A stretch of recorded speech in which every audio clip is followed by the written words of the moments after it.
Por la gracia de Dios seguimos aquí en este medio de comunicación, todavía con libertad, compartiendo estos mensajes que son de actualidad, estudios bíblicos extraídos de este folleto de la lección de escuela sabática, un folleto que es distinto. Muchos me han escrito y me han preguntado, pero ¿por qué esa lección es diferente a la que nosotros tenemos? Y yo les digo, porque esta es una lección hecha a la ley y al testimonio. Es decir, solo Biblia y espíritu de profecía. Aquí no hay pensamientos de ningún teólogo. Esto es lo que Dios reveló a la mensajera del Señor Elena White en relación a los textos bíblicos que tiene la lección. Y por eso es diferente. Hermanos, ¿qué lección la que estamos estudiando esta semana? Inmoralidad en la iglesia. Y en ese sentido, pues vamos a seguirle ahora concentrándonos en esa iglesia a la cual Pablo le escribió, como era la de Corinto. Pero antes de hacer esto, no quiero dejar de agradecer a los que hacen posible esta transmisión que salga al aire por 4 canales de televisión y radio y para el mundo a través del internet. Y me refiero a los que mandan aquí diezmos, ofrendas y donaciones. Digo que no quiero dejar de agradecerles porque con ese diezmo y ofrenda nos metemos a los hogares de la gente, nos metemos a los carros de la gente, y con ese diezmo y ofrenda atendemos a los enfermos gratuitamente aquí en este lugar, en Shepherd, Texas, donde vienen aquí las personas a que les hagamos las hidroterapias, a que les hagamos los remedios naturales de Dios y sin cobrarles nada. ¿Por qué lo hacemos así? Porque Dios nos da de gracia a través de sus hijos y nosotros nos toca también dar de gracia. Amén. Claro, las personas preguntan a veces que cuánto cuesta y les decimos, nosotros no cobramos nada. Pero si en su corazón le nace dar una donación para que esto siga caminando, allá usted y ya quede en la persona. Pero hermanos, es interesante. Yo le doy gloria a Dios por esto, porque me he puesto a averiguar cuánto cobran los lugares que van a hacerse estas cosas, los pacientes. Mire, si usted va a un lugar que no voy a mencionar el nombre, aquí en Estados Unidos le cuesta 5,000 los 17 días por estar ahí y que le hagan todo esto que hacemos acá. Si usted va a otro lugar le cuestan como 3,000. Si usted va a otro lugar le cuestan 2,500 los 10 días. Si usted va por allá por México, hace la cuenta y hay uno por allá que le cobran $150 por día. Y yo digo, gloria a Dios, porque hay uno que no cobra nada, y este es el de Shepherd, Texas. Amén. Este es el campamento. Este lugar se llama Campamento y Centro de Estilo de Vida Los Tres Ángeles. Amén. Un lugar sencillo, un lugar humilde, un lugar donde no hay lujos, pero para que la gente vea que el que se glorifica aquí es el Señor. Amén. Aquí no hay lujos. El otro día hubo alguien que llamó y dijo, yo quisiera ir a ver las instalaciones. Y le dije yo, ¿usted va a venir a ver árboles? ¿Árboles va a venir a ver? Y unas Arví donde ponemos a las personas. Si usted viene aquí a buscar unas habitaciones así como con hotel, en forma de hotel, hay un lugar por aquí que vale $5,000 y ahí puede ir. Hay otro que vale como 3,000 y le marcan los días que va a estar y eso le cuesta. Este es un lugar sencillo, un lugar humilde, donde desde allí se le prueba su fe, donde desde allí usted tiene que tener abnegación, donde desde allí usted tiene que tener la mirada en aquel que sana, que se llama Jesucristo. Amén, así es. Hermanos, ¿cómo es que Shepherd puede hacer esta obra? Y requiere un gasto, porque aquí está, ustedes saben, hoy están caras las verduras, está caro todo. Aquí se paga energía eléctrica. Aquí, hermanos, este ministerio tiene un gasto grande, pero ¿cómo es que lo hace? Porque Dios provee Amén. a través de hijas e hijos que oyen el llamado y dicen, ahí va mi diezmo, ahí va mi ofrenda, ahí va mi donación especial, porque a veces algunos dicen, pues el diezmo no es mucho, o la ofrenda, ahí va una donación especial. Y hermanos, así el Señor va llevando esto. Cuando yo miro, ya se los he dicho, cuánto entra en el día, veo que entran 3 donaciones. A veces una de 200, a veces otra de 400, y de repente por ahí aparece una de 1,000, otra de 2,000, y ahí andan de ahí 300, y andan 3 de esas al día. A veces en la semana hago la suma de cuánto entró y veo que anda alrededor de unos $5,000 a la semana. Pero ¿cuánto cuestan los canales de televisión, hermanos? Y la radio, $54,000 al mes. cuánto cuesta el mantenimiento de Shepherd? ¿Cuánto va a costar la construcción de los edificios? Por lo menos hay que prepararse con 200,000 por cada edificio, con lo carísimo que están los materiales. ¿Dónde va a salir todo este dinero? Va a salir de aquel que todo lo puede. Amén. De aquel que es el dueño de la plata Amén. y el oro. Amén. Y aquel le va a poner en los corazones a las personas que se fijen para este lado y que vayan, pongan allí su donación. Por eso yo le animo a usted para que si siente ese llamado a unirse a nosotros, lo haga. Ahí en la pantalla están las diferentes formas de cómo ayudar, pero para darle detalles de cada una de esas formas, llámeme al 214-881-4029 o al WhatsApp, que es el signo más primero, luego el 1 y luego 214-881-4029, y le voy a dar detalles de cómo usted puede enviar del extranjero, de cómo puede hacerlo aquí en los Estados Unidos, de diferentes partes, cómo puede participar. De antemano le digo, Dios bendiga al dador alegre, Dios guíe a aquellos corazones a unirse a nosotros, a levantar este mensaje de la verdad presente de los Amén. tres ángeles, como también agitar el brazo derecho de este mensaje, como es el de la Reforma Pro Salud. Gracias, hermanos, por atender este llamado. Amén. Hermano Ángelo, bienvenido nuevamente. ¿Cómo está usted? Pastor, bendecido, bendecido en el día de hoy, bendecido, estamos contentos viendo un precioso amanecer, un precioso día aquí en Shepherd. Tuvimos un bonito devocional hoy y como usted dice, hermanos, el pastor le está diciendo algo que es real. Bueno, de hecho, los que estamos aquí somos voluntarios. Pues sí, exacto. Así que aquí es atento a que usted pone el dinero que tiene, pone su granito, pero yo lo que puedo es venir, vengo y ayudo, aunque sea moviendo algo, algo siempre. Aquí se recibe todo tipo de ayuda. Así que, perdón que interrumpa, hermanos, vieran qué bonito el hermano Ángelo, hoy lo vi en la mañana, tempranito en la mañana lo vi ahora, llevándole a los huéspedes un tecito especial que les habían preparado y andaba él entregándoselo a cada uno. Y yo dije, qué bonito el hermano, cómo se mira atendiendo a los enfermos. Gloria a Dios por eso. No, hermano. no, hermano, es que como yo le dije en la lección de ayer cuando grabábamos, yo le dije, yo creo que el beneficiado seré yo al final. El beneficiado seré yo. Y cada persona, yo siempre digo, cada persona es una historia, un testimonio. Y eso enriquece la vida de uno. Así que, hermanos, contribuya con este ministerio, porque aquí estamos, como dicen, poniendo toda la carne al asador, por decirlo en un término que usted me entienda. Quiero recomendarle, no quiero que pase esta oportunidad, que lea Corintios 6. Esta semana estamos en Corintios 6 y cantando el himno 500. Usted conoce el 500. Aunque en esta vida fálteme riqueza, más allá del sol. Ese es himno precioso. No quiero dejar pasar la oportunidad. Ya me voy a hacer partícipe de eso. Si abriste la lección, dale al like, comparte la lección, hazte un grupito del WhatsApp y compártela. Mira, escúchate eso.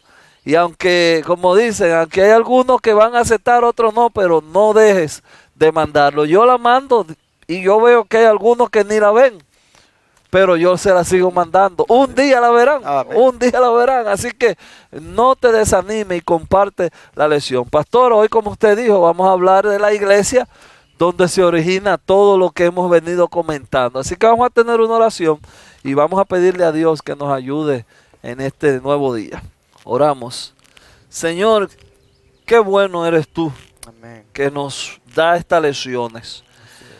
Hay una frase muy trillada en el mundo y es que el que no conoce su historia está condenado a repetirlo. Y en la Biblia tú pones una historia y vemos que por ignorancia de esa historia estamos repitiendo la misma historia. Así que, Señor, ayúdanos a cambiar de rumbo y mirar hacia ti y que podamos exaltarte a ti en este estudio hoy. Bendecimos en el nombre tuyo a todo el que escuche y ve esta transmisión. En el nombre de Jesús. Amén. Amén, amén. Corinto, así se titula la lección de este día.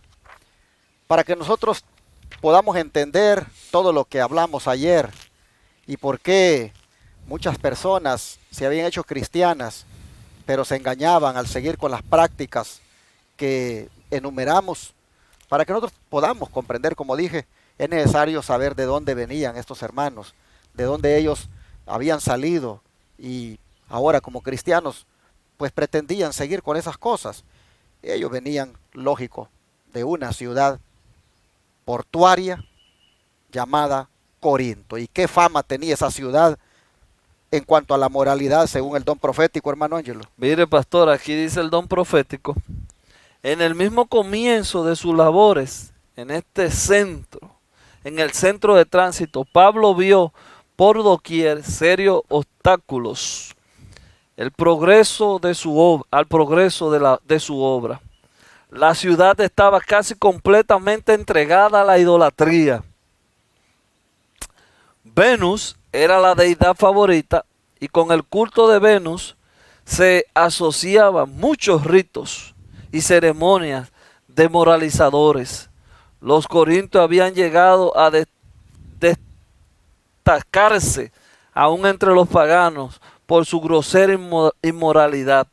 Parecían pensar o preocuparse poco fuera de los placeres y alegría frívola de la hora. Eso está en Hechos de los Apóstoles, en la página 198. Usted, cuando comenzamos este folleto, hicimos un recuento histórico y a mí me llama la atención que la ciudad, así como pone el título, Corinto, era una ciudad que tenía 3 puertos. Imagínense, yo no sé, su servidor tuvo el privilegio de nacer en una isla donde es un tránsito que entran muchos barcos de diferentes sitios, cruzan, y cada vez que entra un barco, que entra un marinero al pueblo, deja una costumbre, deja un pensamiento. Oiga, es tan fuerte el arraigo, el posicionamiento, que hay palabras que nosotros en Santo Domingo no sabemos de dónde salió, y es porque alguien extranjero la trajo y se comienza a usar como, y eso estaba pasando en esta ciudad. Al estar entrando barcos, y no solamente barcos, venían gente de muchísimos sitios. Era como dicen, vamos a ponerlo en este término para que usted entienda, eran los Estados Unidos de ese tiempo. Todo el mundo quería ir porque ahí estaban las mejores escuelas, buenas universidades, habían buenos trabajos. Estaba bien eso ahí. Pablo se dio cuenta que ahí iba a ser un problema entrar con la obra. Pero no solamente eso, era una ciudad sexualizada completamente. De hecho, nosotros conocemos, hablo de Venus aquí, pero también estaba Afrodita, que tenía un templo en esa ciudad, que solamente que lo que dicen los historiadores, había 1000 sacerdotisas, y nosotros, como decíamos en esa lección, sabemos que esas sacerdotisas no eran más que prostitutas. Así que imagínense, si esa era la iglesia, imagínense, una iglesia prostituida, nosotros vemos lo que Pablo escribió en el texto. Ahí había de todo, era un problema esa iglesia. Y de hecho yo por eso comentaba ayer que la iglesia, por eso el Señor vio al futuro y dijo, no, salgan de las ciudades. Porque la iglesia en las ciudades es difícil que no le entre la ciudad a la iglesia. Yo he salido de la iglesia, pastor, y voy manejando y el billboard de la calle, el letrero, me da un mensaje, que ese mensaje de la pantalla que está en los letreros me borra lo que yo venía de la iglesia. Yo salgo de la iglesia y me sugiere que un concierto, que esto, que el ruido. Por eso la iglesia tiene que tratar de mantenerse fuera de las ciudades, como Dios se lo visualizó a Elena G. de White, porque al final los beneficiados somos nosotros. Leí por ahí en un libro de historia que cuando los hombres querían ir a corromperse a Corinto, decían vamos a corintiar, y era porque iban a corromperse sexualmente. Era una ciudad realmente, pues podríamos decir, la ciudad del pecado de aquellos días. Así es. Hoy es diferentes lugares en el mundo los que son su paralelo. Aquí en Estados Unidos, pues cuánto lugar hay así que la gente va porque ahí sabe que ahí se van a corromper. Tenemos la famosa aquí, Las Vegas, que la gente, hasta la ciudad del pecado le dicen. Y así otros van a otros lugares donde hay muchos casinos también, y la gente quiere andar en ese tipo de vida. Bueno, así era Corinto. Pero hermanos, miren qué cosa más bonita la que hace Dios. No hay ciudad que sea tan corrupta que no pueda ser alcanzada por la Amén. sangre de Cristo. Así es. No hay ciudad que sea tan perdida que no pueda haber allí almas que puedan ser ganadas para el Señor. Y nosotros vemos que en Corinto, con todo y este trasfondo, hermanos, Dios allí se proveyó de almas. Ahí se proveyó de hijas e hijos que le adorarían y que serían parte de su iglesia.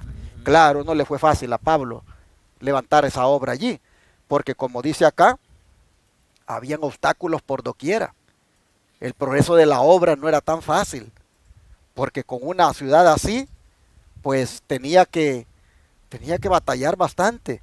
Sin embargo, hermanos, cuando el Señor toca los corazones, es admirable los milagros que ocurren. Amén. Y así fue como la iglesia de Corinto se plantó. En medio de esa fama horrible y, digamos, carnal que tenía la ciudad, allí, hermanos, el estandarte de la verdad fue levantado. Pero por supuesto, los que se iban ganando, yo solo lo veo así, de esta manera. Ay, hombre, es que como el hermano está nuevo, hay que ver cómo hacemos para no herirlo. Hay que ver cómo se lo decimos de que pues ya no se ponga las joyas, que pues ya no se tiene que pintar, que ya no se tiene que vestir así de cortito, que ya no tiene que andar yendo a lugares así de perdición.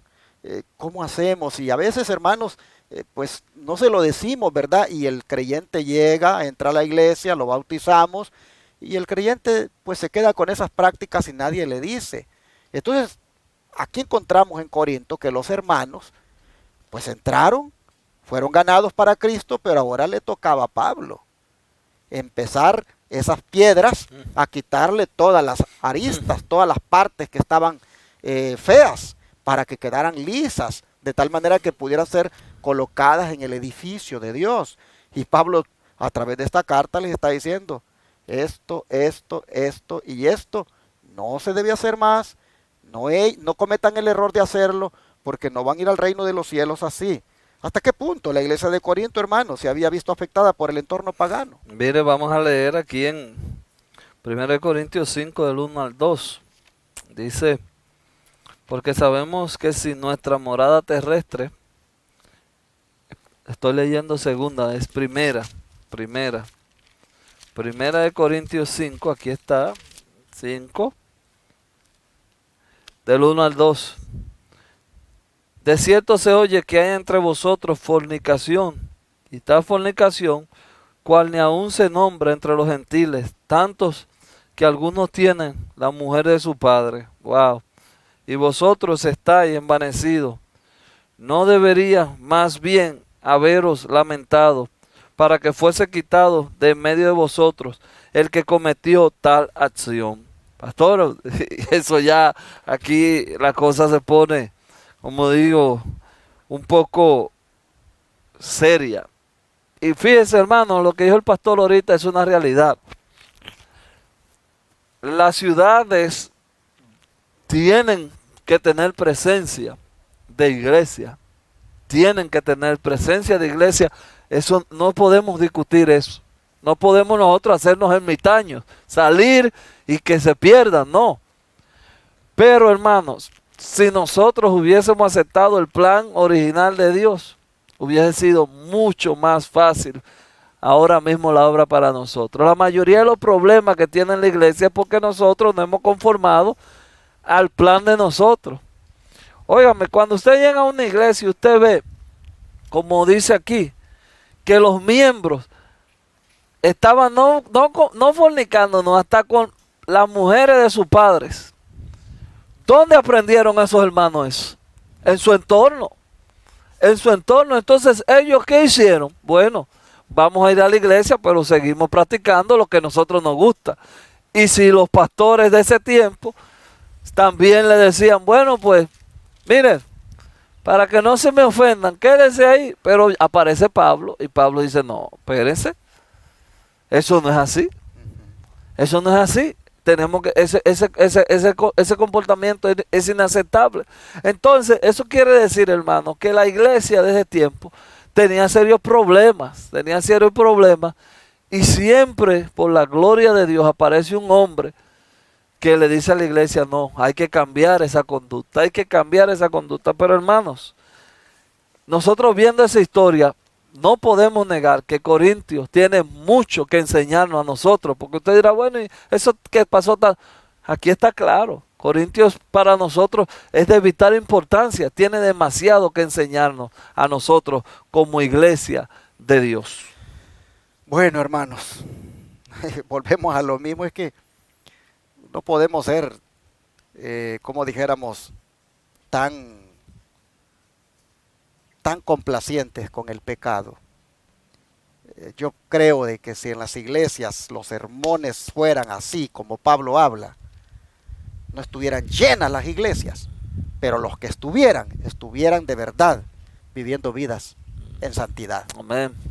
Pero como no hay esto, es una de corrupción. Miren, vamos a analizar este punto. ¿Cuál era el problema aquí? Que había uno allí que estaba teniendo relaciones sexuales con su madrastra. Y viene Pablo y dice, oigan, dice, esa fornicación ni siquiera entre los paganos se está dando, pero en la iglesia sí. Y lo peor de todo, dice Pablo en el versículo 2, es que ustedes se han envanecido. En otras palabras, ustedes permiten eso. No debieran, dice, haberse lamentado para que fuera quitado de en medio de ustedes el que cometió tal acto. Oh, hermanos, es tremendo esto. Si la relación sexual con una madrastra es un incesto, y eso equivale como que él estuviera teniendo relaciones con su madre natural. Eso dice Pablo, los gentiles ni siquiera se nombra entre ellos. Pero han llegado así. Y los hermanos, todo lo permiten. Se han envanecido. Lo dejan pasar. No se lamentan. Porque como hay que tener amor, entonces hay que hablar del amor. Yo tengo problemas con eso de los sermones de amor. Tengo mucho problema con eso. Porque con esos sermones de amor, la hermana White dice que cuando se habla tanto de amor y sermones de amor, dice que eso es un hechizo del espiritismo, dice. ¿Por qué? Porque bajo eso se esconde, hermanos, la tolerancia hacia el pecado. Miren, el incesto. El otro día, yo me quedé muy, digamos así, impresionado. Alguien me escribió y me dijo, pastor, ¿qué hacemos? Tenemos un hombre que está llegando a la iglesia y pues lo queremos bautizar, pero resulta que el hombre ha estado viviendo con su hija y prácticamente la ha embarazado y pues ella tiene ya un hijo de él. ¿Qué hacemos? Wow, qué difícil. Y también queremos saber si ella se puede casar. Y hermanos, uno se queda, dice, wow. Le digo, mire, para empezar, si ese hombre está arrepentido de lo que ha hecho y no lo ha hecho más y está de verdad lamentando en su corazón haber cometido ese incesto con su hija y ahora está arrepentido, no se le puede negar el bautismo. Lógicamente hay que recibirlo y bautizarlo, porque en Cristo sin duda él va a ser una nueva criatura y él ha reconocido su pecado. Y la otra muchacha, lógico, ella puede casarse, lógico, con alguien más, ¿verdad? Y queda esa huella allí de ese incesto, ese hijo. Pero son casos, hermanos, que uno se queda analizando y según capté, no me dieron más detalles, como que pues habían tenido en otra iglesia, en otro credo, ya su práctica religiosa. Pablo dice, miren, así está la iglesia, con prácticas así, tanto de sodomitas como también incestuosas, como en este caso, donde el hijo se mete con la mujer de su padre, su madrastra, o como el que acabo de presentar, padres metiéndose con su hija y teniendo hijos. Hermanos, así están las cosas y así estaba la iglesia en Corinto. Estamos analizando el trasfondo para entender por qué inmoralidad en la iglesia. Bueno, la hermana White va a explicarnos más aquí sobre esto que estamos leyendo. ¿Qué le parece si lee para nosotros? Dice aquí, después de la partida de Pablo, surgieron condiciones desfavorables. La cizaña que había sido sembrada por el enemigo apareció entre el trigo y antes de mucho comenzó a producir un mal fruto. Ese fue un tiempo de severa prueba para la iglesia de Corintios. El apóstol no estaba más con ellos para avivar su celo y ayudarle en su esfuerzo por vivir en armonía con Dios. Y poco a poco muchos llegaron a ser descuidados e indiferentes y permitieron que los gustos y las inclinaciones naturales lo dominaran. El que tan a menudo lo había instado a alcanzar altos ideales de pureza y justicia, no estaba más con ellos, y no poco de los que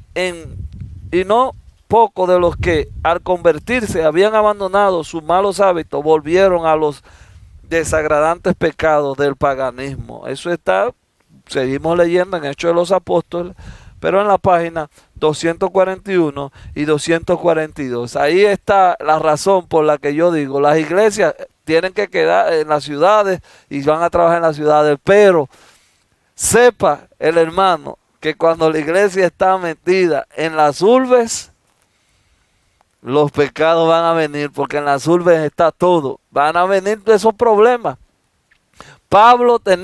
Mientras Pablo estaba ahí, mientras el pastor esté aquí, bueno, la obra funciona. Pero se fue el pastor. Llegó otro pastor. ¿Qué pensamiento trae ese otro pastor? Por eso es que yo siempre le digo a los hermanos, hermano, no hable del pastor, pruebe los espíritus. Usted lo prueba y me dice, pruébelo. Ya no te vuelven a hablar más. Pruebe los espíritus a ver si son de Dios. Entonces, yo me he querido concentrar en ese término, pudiera darle otro enfoque, pero me he querido concentrar en ese término, porque nosotros vivimos en las ciudades y las iglesias que están dentro de las ciudades, llega, y voy a usar un término diferente, ahí llega el cojo, ahí llega el ciego, ahí llega, porque está ahí dentro de la ciudad. Entonces, nosotros tenemos que tener armamento para combatir eso, tener herramientas para poder trabajar con eso. Hay hermanos que me han dicho a mí, por ejemplo, hermano, yo estoy bien, aquí me gusta, pero no quiero Elena G. White. Ahí está con el que quiere Elena G. White. Pero ese que no quiere Elena G. White, por decirlo de una manera, comienza a decir, no, a mí no me gusta eso de Elena G. White. Yo no, eso no me... Y comienza a influenciar en los otros. ¿Qué hacemos? ¿Lo sacamos de la iglesia? No, hay que dejarlo ahí. Por eso cuando dice que cuando Pablo se iba, Pablo venía y arreglaba.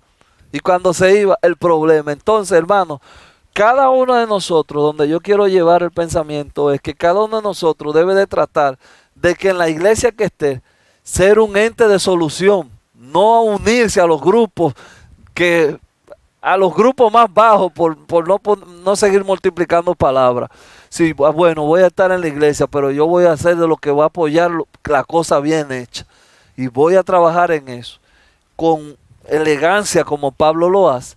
Y la iglesia va a ir marchando, aunque con todos los problemas, pero va a ir marchando hacia un camino de éxito. Así es. Bueno, mis hermanos, finalmente el apóstol Pablo dijo lo que tenía que hacer la iglesia con este inmoral. ¿Qué declaró, hermano Ángelo, el apóstol Pablo con respecto a este hombre? Y cómo presentó el motivo para apartar al transgresor abierto de la comunión de la iglesia. Vamos a leerlo primero de Corintios 5 y vamos a leer, seguimos en el 5, pero vamos a leer ahora del 3 al 8. Dice, ciertamente yo, como ausente en cuerpo, pero presente en espíritu, ya no como presente he juzgado al que tal cosa ha hecho. En el nombre del Señor Jesucristo, reuníos vosotros y mi espíritu con el poder de nuestro Señor Jesucristo, el tal sea entregado a Satanás para destrucción de la carne, a fin de que el espíritu sea salvo en el día del Señor. No es buena vuestra jactancia. ¿No sabéis que un poco de levadura leuda toda la masa? Limpiad pues de la vieja levadura para que seáis nuevas masas sin levadura como sois, porque nuestra Pascua, que es Cristo, ya fue sacrificado por nosotros. El 8 dice, así que celebremos la fiesta, no con la vieja levadura, ni con la levadura de malicia y de maldad, sino con panes sin levadura, de sinceridad y de verdad. Ustedes, hermanos, entienden, voy a comentar así a grosso modo nada más para el que no tenga el concepto. Ustedes saben que cuando está hablando aquí de levadura, está hablando de pecado, para que tú tengas nada más el concepto de lo que Pablo está queriendo decir. Bueno, hermanos, ustedes, pues ya estoy haciendo mucha redundancia de lo mismo, pero ven ahí el problema. Entró este hombre y ese solo hombre puede dañarte una iglesia. Esa sola manzana, esa manzanita podrida, te daña la canasta de manzana. Entonces Pablo dio la solución. Trabajen con él y lo entregó en las manos de ¿quién? De Satanás.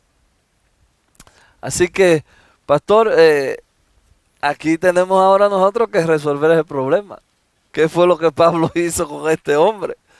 Lo entrega en las manos de Satanás y dice, tengan cuidado con el pecado, porque un pecado se multiplica, se multiplica, se multiplica. Y miren dónde, si Pablo no hubiese tenido discernimiento, ¿dónde eso iba a acabar? Bueno, mis hermanos, aquí nosotros vemos que la acción de entregar a Satanás equivalía a la excomunión del creyente profeso y prácticamente su expulsión de las bendiciones propias del culto cristiano y hasta el compañerismo de la iglesia, esperando que con eso él pudiera recapacitar y finalmente dice, sea salvo en el día del Señor Jesús. En otras palabras, había que disciplinarlo. Había que disciplinarlo y esa disciplina tenía un fin redentor. Tenía que esta persona, al ser excomulgado, al ser desfraternizado, tenía que evaluar pues la causa, ¿verdad?, de por qué estaba ahora en esa condición y si quería verdaderamente pues recibir el perdón de Dios, debía arrepentirse y apartarse del pecado. Pues la palabra de Dios dice que si confesamos nuestros pecados, Él es fiel y justo para perdonarnos. Y por lo tanto, hermanos, el propósito de esta disciplina era ese, que esta persona reflexionara, se apartara de su pecado, se arrepintiera y así tuviera todavía esperanza. Yo lo que quiero destacar es el hecho de que la iglesia no debe ser complaciente con el pecado. La iglesia y los pastores no debemos ser complacientes con el pecado.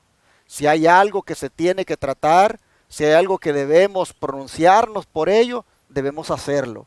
Y no como santulones o pensando que somos mejores que tal o cual persona que cometió el error, sino como dijo Pablo, considerándonos a nosotros mismos. Amén. Porque podíamos también ser tentados. El punto aquí, hermanos, es de que con la inmoralidad en la iglesia no podemos nosotros transigir y no podemos apoyarla. Y cuando decimos que por amor no deberíamos de tratar todo lo cual caso, porque ¿cómo se va a sentir el hermano? Hermanos, nos volvemos cómplices. Nos volvemos cómplices y eso es muy peligroso. Y Pablo dice, yo en el nombre de Jesucristo, al tal, lo entrego a Satanás. Pero miren ustedes, ¿en el nombre de quién? En el nombre de Jesucristo. Yo creo que eso es algo que debemos asegurarnos cuando hagamos en la iglesia una decisión de disciplinar a alguien o desfraternizarlo, excomulgarlo. Hermanos, se tiene que hacer en el nombre de Jesucristo. No en el nombre de la junta, no en el nombre de la iglesia, no en el nombre del pastor, en el nombre de Jesucristo. Y para hacer algo así, en el nombre de Jesucristo, hay que estar con Cristo. Los que estamos analizando el caso, debemos estar con Cristo, debemos estar bien con Cristo, debemos nosotros estar en comunión con Cristo, para que en su nombre podamos emitir tal o cual decisión en relación con un pecado abierto de un miembro, como en este caso sucedió. Para cerrar el don de profecía, como nos dice. Pablo había escrito brevemente a la iglesia y lo había amonestado a no asociarse con los miembros que persistían en la disolución, pero muchos de los creyentes pervirtieron el significado de la palabra del apóstol. Se utilizaron respecto a ella y se excusaron por desentender su instrucción. Eso estamos leyendo desde todo este día en el libro en Hechos de los Apóstoles, en la página 242. Fíjese, pastor, que aquí nosotros tenemos un contraste interesante también. Y es que Pablo dio órdenes precisas de qué hacer con el hermano. Pero nosotros encontramos que en la iglesia ya no quieren, no me quieren. Yo lo he escuchado tantas veces. Pero nunca decimos por qué no me quieren en la iglesia. No, esa iglesia me sacaron de ahí. No me dejaron. Bueno, hermano, ¿qué pasó? ¿Qué pasó? Entonces, yo quiero terminar mi comentario con esta idea. Un poco de levadura te leuda toda la masa. Y el que ha hecho un pan, a mí que me gustaba antes hacer panes, el que ha hecho un pan sabe lo interesante que es la levadura. Un poquito, no se necesita mucho. Usted ve mucha harina y cuando usted hace la agüita tibia de la levadura y se la pone ahí y viene al instante, esa masa está gigantesca. Así que, hermanos, vamos a tratar de que la levadura se mantenga afuera. Pero mire usted, dice que los hermanos no quisieron atender la instrucción de Pablo. Se excusaron. Ellos prácticamente estaban complaciendo. Estaban de acuerdo, por eso le digo. Por eso, hermanos, miren, cuando aparece un hermano en la iglesia diciendo, dejen de estar hablando de normas, hablen de Cristo. Cuidado que detrás de eso están complaciendo el pecado. Es que solo de normas cristianas hablan, solo de que no hagas aquí, que no bebas aquí, que no comas aquí. Hablen de Cristo. Detrás de eso se está complaciendo algo. Yo siempre he dicho, hay que hablar de Cristo, pero también hay que hablar del pecado que le causó la muerte a Cristo. Así es, así es. Y que no se debe seguir practicando. Y cuando estamos todavía en el mundo con prácticas mundanales, cuando estamos todavía vistiéndonos mal, cuando las normas cristianas las tenemos por el suelo, nosotros estamos todavía en el pecado que le dio muerte a Cristo. Eso es así. Oh, hermanos y hermanas, cuando oigan la próxima vez a alguien que diga, es que aquí solo habla de que no comas esto, no bebas esto, no hagas esto, no, hablen de Cristo. Cuidado. Es como la iglesia de Corinto, que los hermanos decían, no, pero es que vamos a hacer sentir mal al hermano, y miren cómo se va a sentir después, se nos va a volver a ir al mundo, y ahí estaban. No querían atender la instrucción de Pablo, por eso Pablo les manda esta carta y les dice, yo ya, en el nombre de Cristo, lo entrego a Satanás. Miren qué tremendo. Este es un pastor de verdad presente, Pablo, hermanos. No tenía amor, Pablo.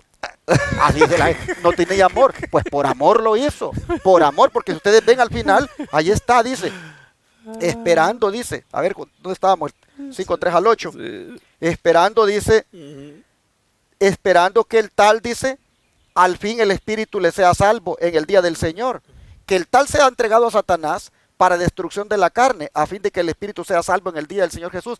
Lo amaba y él buscaba que la censura de su pecado, no de él como persona, sino de su práctica, Pablo buscaba que la censura de eso lo llevara a él a reflexionar y a entender que apartado de la congregación, excomulgado, prácticamente estaba en una condición peligrosa porque estaba fuera de la iglesia de Cristo, y a lo mejor eso lo llevaba a reflexionar, a arrepentirse, a dejar el pecado, a pedir perdón y volver otra vez a ser insertado, ahora sí, como un alma convertida. Eso buscaba Pablo. Y eso es amor. Eso es amor. Pero eso de estar diciendo, no hablen de aquí, no hablen de esto otro, hablen solo de Cristo. Eso no es amor, hermanos. Eso simplemente es una excusa para seguir en la iglesia, con sus desórdenes, con sus prácticas, y por eso tenemos en la iglesia una de pecado terrible. Allá adelante las mujeres pasando con sus pedacitos de falda, están sentadas allá adelante en la plataforma, y el hombre está sentado en la banca y tiene que ver cómo hace para no ver a la mujer allá, y ahí está ministrando. Ay, pero es que no hablen de normas. No, pues no hablen de normas, y mañana las tienes con aritos, mañana las tienes con joyas, y están, dice que para el cielo, y de la verdad presente, dicen, y del pueblo remanente. No se engañen, dice Pablo. Eso no es iglesia, eso es inmoralidad en la iglesia. Dios nos ayude, hermanos. Dios nos ayude para que nosotros, primeramente, no participemos de esas cosas. Y segundo, no toleremos tampoco esas cosas.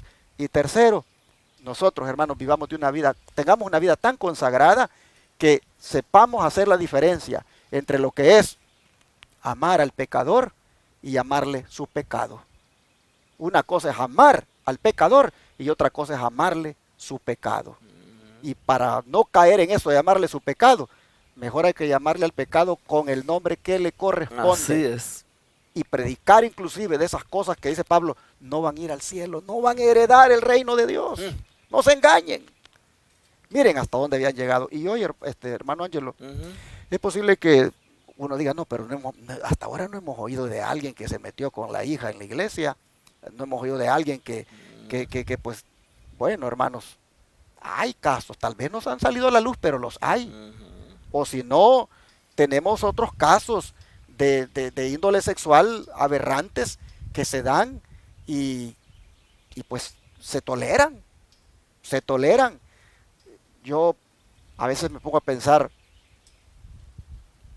cómo en la iglesia, en la católica, el asunto de la pedofilia, cómo se ha dimensionado en las noticias, en estos lugares y en otros, pero ¿qué? De la que se da en las iglesias del Israel moderno. Hermanos, yo creo que necesitamos orar a Dios por la iglesia. Necesitamos orar a Dios porque Él limpie su iglesia. Necesitamos orar a Dios porque los pecadores en la iglesia de este tipo y de cualquier otro, hermanos, nos humillemos delante de Dios y nos quitemos cualquier práctica pecaminosa. A veces me pongo a pensar, qué horrible ha de ser andar en esas cosas. De verdad, es algo que tenemos que pedir a Dios que nunca caigamos en eso, hermanos. Que nunca caigamos en eso, que Dios nos libre. Y oremos por los que han caído para que salgan de allí. Bueno, vamos a orar en esta mañana. Padre Celestial, te agradecemos por hacernos ver el tipo de iglesia que tú quieres que seamos. Te agradecemos, Señor, por hacernos ver cómo tú ves el pecado. Cómo tú, Señor, no lo toleras. Cómo tú lo ves como algo odioso, como algo que de verdad es horrible porque le causó la muerte a tu amado Hijo. Hoy, Señor, nosotros miramos cómo esta iglesia de Corinto había llegado a corromperse y cómo los hermanos apoyaban eso. Estamos aquí, Señor, mirando esto y aplicándolo a nuestra vida, a la iglesia de hoy. Y te queremos suplicar, Señor, por tu iglesia ahora. Te queremos pedir porque tú limpies tu iglesia. Porque tú, Señor, se encargues de que todos aquellos que están en una condición de inmoralidad, Padre, primeramente los convenzas de su pecado. Luego, Señor, los induzcas al arrepentimiento. Y luego, Señor, por tu gracia, los perdones y les conviertas de nuevo. Padre, te rogamos que nos ayudes para que nosotros no toleremos el pecado ni en nuestra vida, ni tampoco lo apoyemos en otro que lo hace. Que nosotros, Padre, prácticamente con la luz que tenemos, más bien ayudemos al pecador a apartarse de eso. Más bien, Señor, lo aconsejemos. Más bien le digamos, como Pablo, que así no se va a salvar y que debe apartarse de eso. Si no lo amonestamos nosotros en el nombre de Cristo, se va a perder, Señor, y seremos pues responsables. Así que te pedimos que nos ayudes a ser cristianos, que amemos al pecador, pero al mismo tiempo odiemos su pecado y le hagamos ver que no porque seamos mejores que él, pero que en esa condición está en riesgo su salvación. Señor, te pedimos que nos ayudes a hacer lo que la iglesia de Corinto no quiso hacer. Y es la de amonestar el pecado. Amén. Y apartarnos del pecado. Amén. Te lo pedimos en el nombre de Jesús. Amén. Amén.